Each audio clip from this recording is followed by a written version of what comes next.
Buenos días, jóvenes. Continuamos con los temas de fisiología. Eh, por cuestiones de lo del coronavirus vamos a continuarlos vía internet. Nos vamos a basar en el cuadro de resumen. No recuerdo si se los envié o no por Facebook o por WhatsApp. Si no, ese se los haré subir en unos momentos más para que lo tengan disponible. Es el cuadro que se encuentra en el libro de fisiología de Guyton.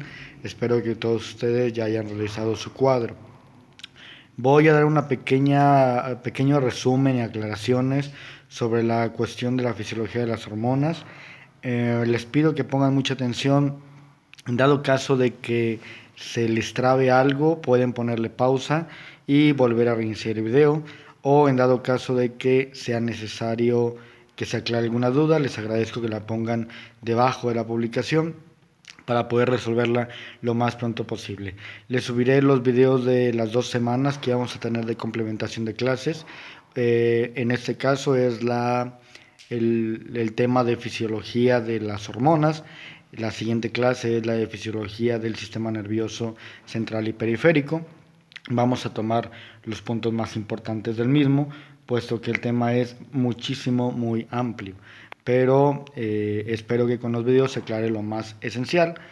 Y en dado caso les insisto de alguna duda, pueden comentarla debajo de la publicación para poder hacer llegar la respuesta un poquito más amplia. Bueno, nos quedamos la vez pasada con lo de la calcitonina.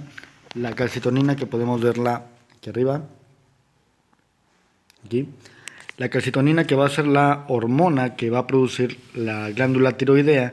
Recordemos que la glándula tiroides se encuentra en la región anterior del cuello, por encima de la tráquea, bajo el cartílago tiroides. La calcitonina no va a tener el mismo efecto que el resto de las hormonas tiroideas, las cuales controlan el metabolismo. La calcitonina va a tener como efecto disminuir los niveles de calcio a nivel de la sangre, porque favorece el depósito del mismo en los huesos y reduce la absorción a nivel intestinal.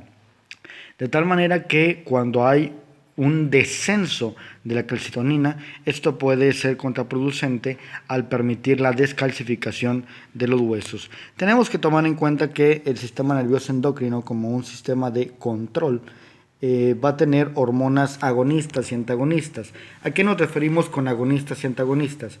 Agonistas se refiere a aquellas hormonas que producen un efecto, mientras que las antagonistas tienen el efecto contrario. En el caso de la calcitonina tenemos la hormona paratiroidea, o mejor conocida como paratormona, la cual va a producir el efecto contrario. Va a aumentar la concentración de calcio en la sangre por medio de hacer liberación del mismo desde el hueso, es decir, activa los osteoclastos. Va a haber 3 tipos de células principales en el hueso: los osteoblastos, los osteoclastos y los osteocitos. Los osteoblastos, que van a ser aquellos que van a formar nuevo hueso. Por lo tanto, en los niños y en los adolescentes, la actividad osteoblástica, es decir, de los osteoblastos, va a estar bastante aumentada porque se va a requerir formar nuevo hueso. Mientras que los osteoclastos destruyen el hueso para poder permitir que se forme nuevamente. Es decir, mientras que los osteoblastos ocupan calcio para formar nuevo hueso, los osteoclastos toman el calcio de los huesos para liberarlo a la sangre y permitir que esa parte se descalcifique, se ablande, se haga más tipo cartilaginoso. Pero, y los osteocitos, que van a ser células del hueso, que ya van a ser completamente calcificadas, de tal manera que ya no van a tener metabolismo, están muertas, se puede decir, pero son parte constituyente del hueso. Ya ni lo destruyen ni forman nuevo hueso. De tal manera que la calcitonina y la paratormona van a estar en un equilibrio constante en sus concentraciones en la sangre. Podemos preguntarnos, por ejemplo, qué pasaría si hay un exceso de la paratormona. El exceso de la paratormona pues produciría un aumento de la actividad osteoclástica, destrucción del hueso, y podría producir una osteoporosis o una osteopenia temprana. Generalmente esto se va a producir por la presencia de tumores en la hormona paratiroides, de tal manera que el tratamiento para este tipo de tumores va a ser la extracción de las paratiroides, de las glándulas paratiroideas. Sin embargo, como vemos en este dibujo, si nos acercamos un poquito, aquellas bolitas en verde, dice glándula paratiroides. De tal manera que en la región posterior de la tiroides se van a encontrar esas glándulas. Ya hemos dicho que se pueden encontrar de 2 hasta 9 glándulas paratiroides en la región posterior de la tiroides. El problema de esto es que para poder resecar un tumor de la paratiroides, generalmente se va una parte de la tiroides junto con la resección. Y en algunos casos, las 4 glándulas paratiroideas, que es lo más común en las personas, como lo podemos ver en este otro dibujo, eh, las 4 glándulas paratiroideas tienen tumoraciones o son tumores bastante grandes y se ocupa extirpar prácticamente toda la tiroides, produciendo obviamente un hipotiroidismo y un hipoparatiroidismo. De tal manera que se tiene que administrar calcio de manera exógena a grandes cantidades y hormona levotiroxina para poder mantener el metabolismo adecuado del organismo.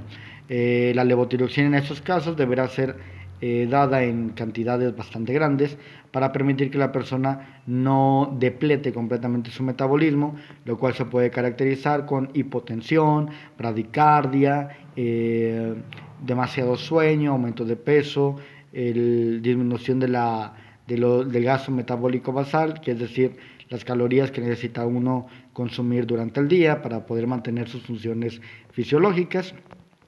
Y obviamente la baja de la paratormona.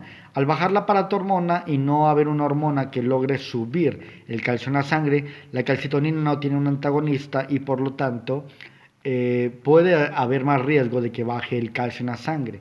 La bajada del calcio no solamente es como que un valor de laboratorio. La bajada del calcio va a producir un mecanismo que se llama tetania, de tal manera que la persona puede tener contracturas musculares en todo el cuerpo donde tenga músculos estriados.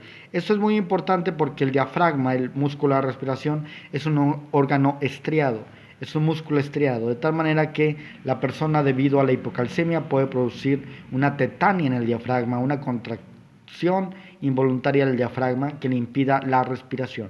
Y eso no se va a poder resolver ni con administración de oxígeno, ni con una intubación orotraqueal por la contractura misma del diafragma.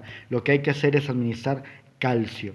Calcio. El antecedente claro de la persona que requiere calcio por deficiencia de paratormona va a ser una cirugía previa de la paratiroides. Por lo tanto, hay que tener en cuenta ese antecedente importante.